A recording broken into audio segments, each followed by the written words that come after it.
Hello, friends. Welcome to today's show.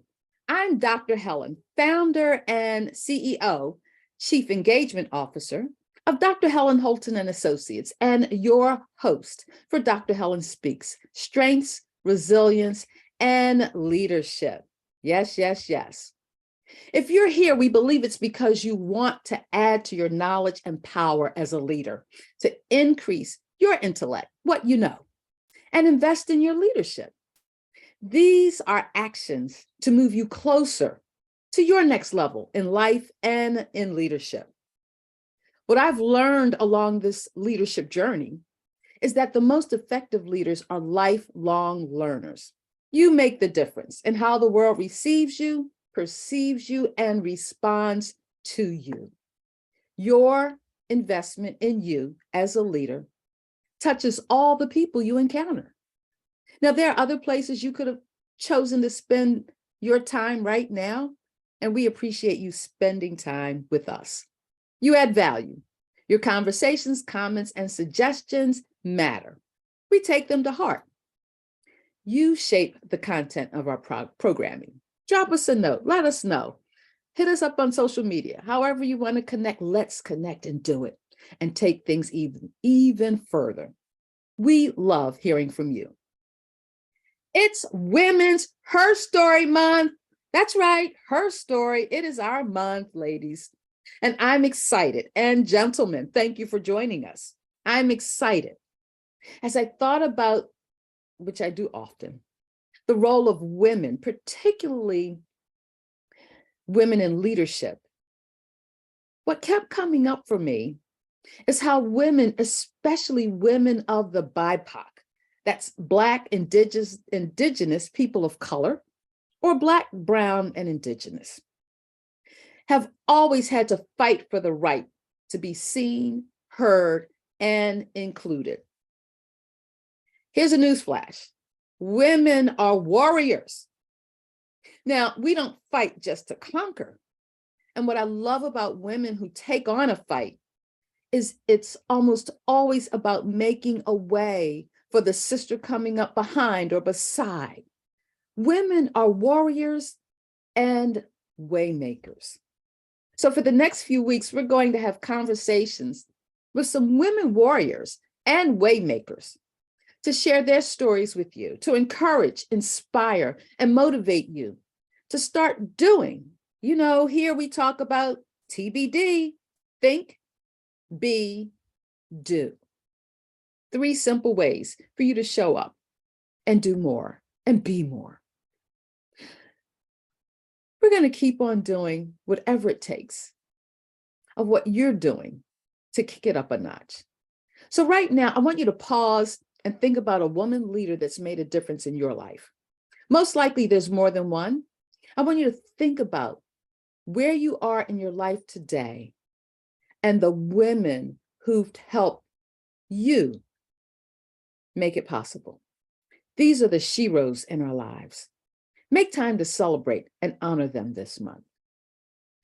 In the words of Mary McLeod Bethune, who I thought this was just so appropriate for where we're going today, she said, "We have a powerful potential in our youth, and we must have the courage to change old ideas and practices so that we may direct their power toward good ends." Yes, she was a passionate educator, presidential advisor, woman warrior, waymaker, and wonderful segue to our guest today. Dr. Melva Grant, referred to on campus as Dr. G, is a professor of mathematics education in the Department of Teaching and Learning at Old Dominion University. Her teaching is focused on developing culturally responsive math teacher leaders interested in studying math collaboratively with all learners, children and adults. That would be not just pedagogy, but andragogy of learners, from the young to the young at heart. Math comprehension is at a crossroads. Today, when we think about the future of our world, It's not possible without math. So help me welcome Dr. Melva Grant to our show today. Dr. Grant, why don't we begin? Because I just gave a snippet. I looked at your bio. You said short bio. I said, man, this is a powerhouse woman. This is what I'm talking about. A woman warrior and waymaker. Tell us a little bit about your work and how you're making an imprint on the world today. You're on mute. We're going to fix that. Okay, can you unmute? There we go. Okay, thank you. Thank you for having me today, Dr. Helen. I'm really delighted to be here. And my work as a mathematics educator is I actually develop mathematics teachers and mathematics teacher leaders. And so what I do is I study mathematics with teachers and teacher leaders, and I study it in ways that helps them to understand the mathematics that they are learning. Because once you understand the mathematics, you're able to use it more flexibly to solve problems in your everyday life. I also engage in research where I customize simulation technology to support my teaching of pre-service teachers and teacher leaders to facilitate discussions around problem solving for the purpose of understanding mathematics. I love it. So when I was reading your bio, I was looking at some work you've done. So you want to attract and retain diverse faculty and autoethnography. Tell us about that. It sounds like it's going into that space where I live. Diversity, equity, inclusion, belonging, and culture. So tell us more about that. So I wrote an empirical paper and I used autoethnography as the method. And not to bore everybody to death today about that, it talks about a little bit about my journey in the academy and how I overcame or healed myself, self-healing, resilience around epistemic injustice. And what epistemic injustice is when others diminish you as a knower. So as a PhD and a professor of mathematics education, even that does not shield me from people diminishing my knowledge base or my experience as a knower. So that's what it's about. Sounding just like a warrior, having to fight, to demonstrate, to be seen, heard, to be given the opportunity to demonstrate, hey, I'm as good as you are, maybe even better, because I've had to overcome to even get a seat at this table. Have you ever really considered yourself as a woman warrior in a leadership role? Well, that's an interesting question. I guess I have been a warrior. I've not really characterized myself in that way, but I am not one to sit back and accept things as they were given. So yes, I guess in several ways I have been a warrior. As I was looking at your background and everything, absolutely, you have been a warrior. So if no one's told you, we hear Dr. Helen Speaks, we're proclaiming that. It's clear that you're a way maker. It's clear just by the work you're doing and what drives you to that space. A couple of weeks ago, we were talking about burnout. K-12 is leading the list on burnout. They have surpassed healthcare workers. And given that, can you share with us what strategies have you found effective in addressing implicit biases that can affect math education outcomes, especially for underrepresented groups? Okay, so as a mathematics educator, let me first make a difference. Come I on, break it down prefer, for us. Break it down for us. okay, I prefer to think about um, people in classrooms not so much as underrepresented, but as underserved, because the people are definitely present. Whether their teachers see them as knowers is something different, but they are definitely present. And so my goal is to help them to be served better through mathematics. Now, some people may say, well, mathematics, what does that have to do with diversity and equity and all this stuff? Math is math, right? Either you know it or you don't. Well, not so much. So there's an awful lot of bias in mathematics, beginning with who's afforded equitable access to learn mathematics for understanding. Sure, you can understand how to add 2 plus 2 and get 4. However, if you don't know when to use that mathematics or how to use that mathematics flexibly, you have not learned mathematics for understanding. And therefore, you have not been afforded the opportunity to know and be able to do mathematics. So mathematics is not the neutral subject that many people might like to profess it to be. I love that. Recently, I know that students were being tested for math comprehension. And as I listen to you, I'm getting, yeah, you can teach a child to know that 2 plus 2 is 4. But if you say, go to the store and bring me back 3 apples, and here's 4 pennies, and they're a penny a piece, how many pennies are you bringing back? I don't know. I'm being oversimplified in my thinking, but I'm not a mathematician, though I was an accountant, but I assure you that did not go beyond adding, subtracting, multiplying, and dividing. You just had to know what numbers you were going to do those things with. How do we approach this subject? Because biases are off the chain these days. In fact, some of them are very explicit.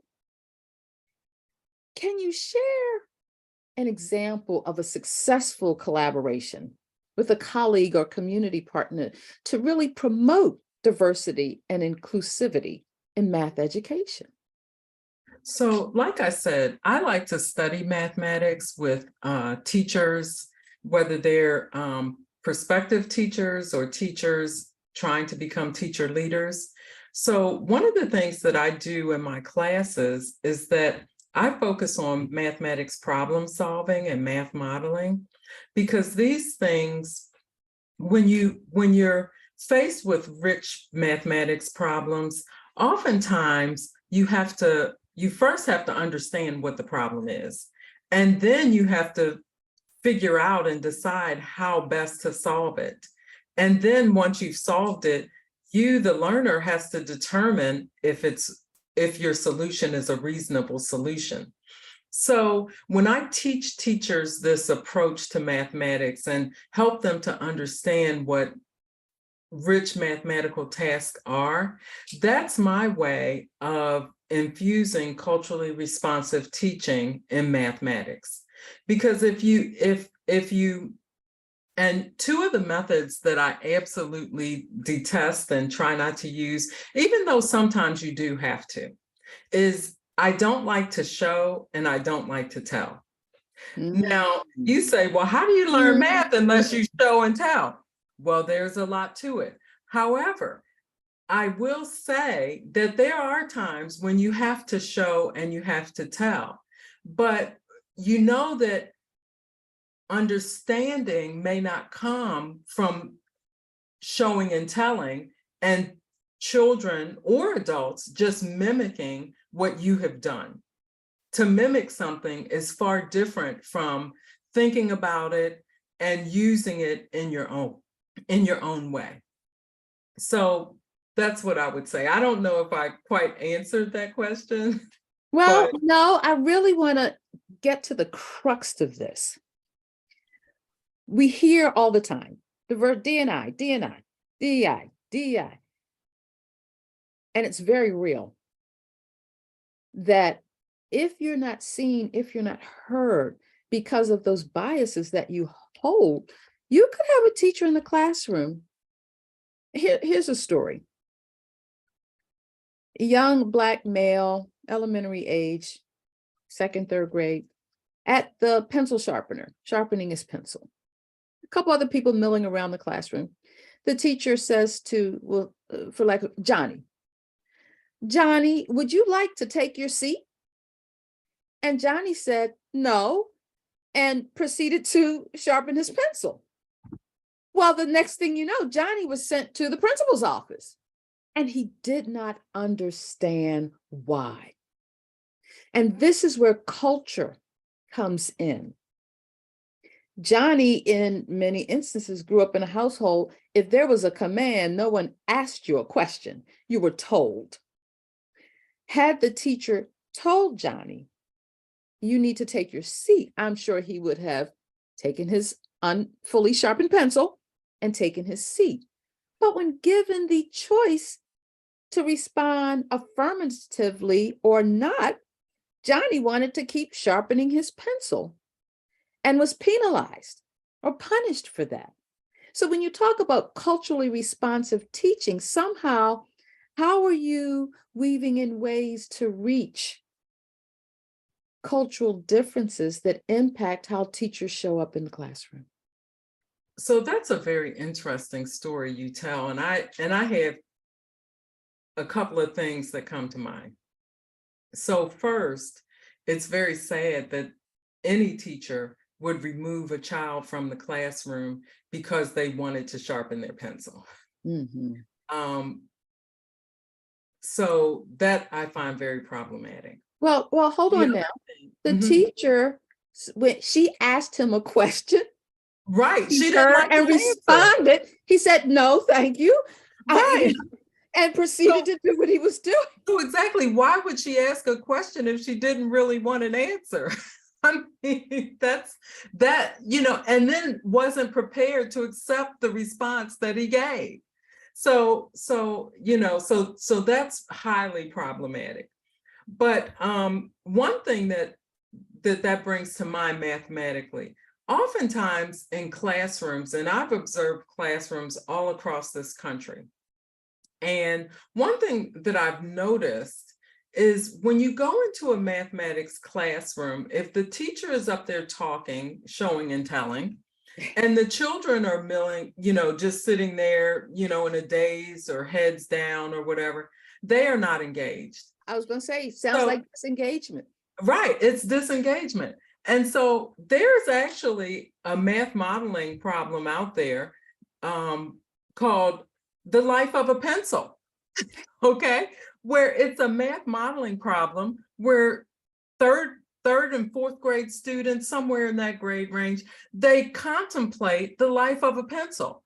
They gather data, they figure out what variables might be important to determine the life of a pencil, and then they actually come up with a way to figure out how long a pencil lives. So, and interestingly, many third and fourth grade students might really love and enjoy trying to figure this sort of fictitious problem out. And perhaps had they been working on that problem, Johnny would have sharpening his pencils because he had several sharp pencils already because they would have practiced sharpening pencils to see how much a pencil diminishes with each sharpening. So that's the kind of mathematics that helps children to develop understanding about how to use mathematics. Yeah. I love that. So being a woman warrior, clearly you haven't won all your battles, but you've won enough to keep you moving forward. How has resilience helped you to navigate the challenges of leading through a culturally responsive lens? Well, I tell you, honestly, to be a full professor in the academy, you have to be resilient because it's not something that most Black women in the academy achieve. So So in classrooms now, whether you're in K through 12 or higher education, it's hard. And you mentioned it earlier that it's K-12 education is the place where the highest level of burnout exists. So you have to be resilient in order to survive in this day and time when books are being banned, when whole curricula are being thrown out because people may feel bad about it. It's claimed that people feel bad, children are being made to feel bad about it. So I don't know. I I want to totally press lost track of No, the. you're going right to that place that we are disrupting what isn't working well already to make it worse. We want to strip the historical truth of this country to make children of the dominant culture, which is rapidly diminishing, not feel bad about their own history. Banning books that have been a part of American history long before you and I were here. What type of history are we creating? That's a false narrative. Yes. Yes. And when we talk about resilience, let's be clear, resilience is either conscious or unconscious. It's not something we're born with. So if we're not aware of it, how are we in position to even build it? Yes. If we don't know it's there. Yes. So, Dr. Grant, you're also a waymaker. You're at that place in the academy where you're working with teachers and teacher leaders, hoping to continue on in that path of shaping minds to think critically and to have opinions. What is it like to have, are you aware that you're a way maker for other women, other people? So I think that I aspire to be a waymaker for children, because without an understanding of mathematics, it's very unlikely in the 21st century that you will be prepared to go as far as you might. So I see my calling as broadening opportunities for all learners to have access to STEM careers, which is science, technology, engineering, and mathematics. Without a solid mathematics foundation, it's very hard to make a way in our high technological society. So from that perspective, I do feel like I am a way maker, because I want to increase our ability to teach mathematics. And for some reason in our society, we appear to not value teachers, especially elementary teachers. And when we each think about our own lives, where would we be without our teachers? Well, if we continue the way that we've been going and not wanting to pay teachers, not wanting to afford them opportunities to collaborate with one another and to study their craft, we may get a chance to see exactly what kind of nation we will be with a population that has not been educated. I hope we never reach that place. And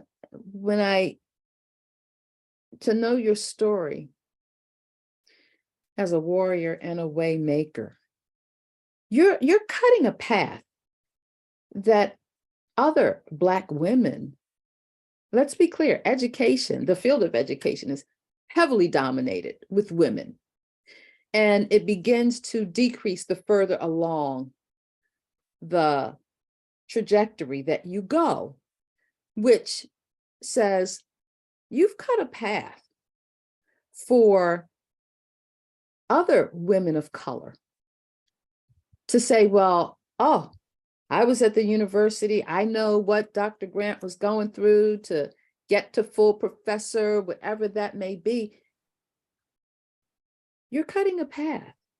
Think about this, how the brain works, and you learn new information. You're cutting a new pathway in the brain. And if you keep following that pathway and introducing others to it, it becomes ingrained in a part of you. Maybe even to go from unconscious to conscious. You are making a difference in an area that is so critical. I remember when America was #1 in math and science. I don't know where we are now, but I assure you we're not #1. And in K to 12, it's even more abysmal because you can draw the line where you see Black, brown, and poor students, and where you see the more fluent, if they're even in public education. And so in many respects, I think we're going backwards instead of forward. But Dr. Grant, you have shared wealth with us today. What parting words do you want to leave with us to marinate on about what it means to be a woman leader in math, and not just a woman leader, a warrior and a way maker? I guess the parting words I would leave you all with is support your teachers, K through 12. Encourage your children to consider becoming teachers, because without teachers, no one can be. I love that. I love that.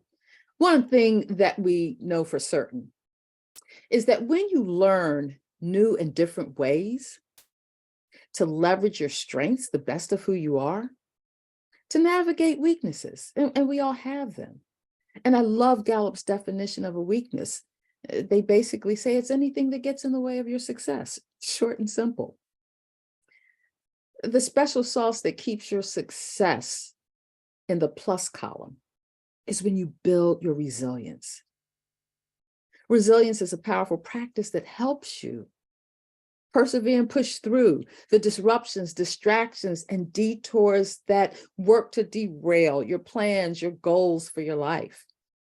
So building resilience keeps you moving ahead to what you want for your life.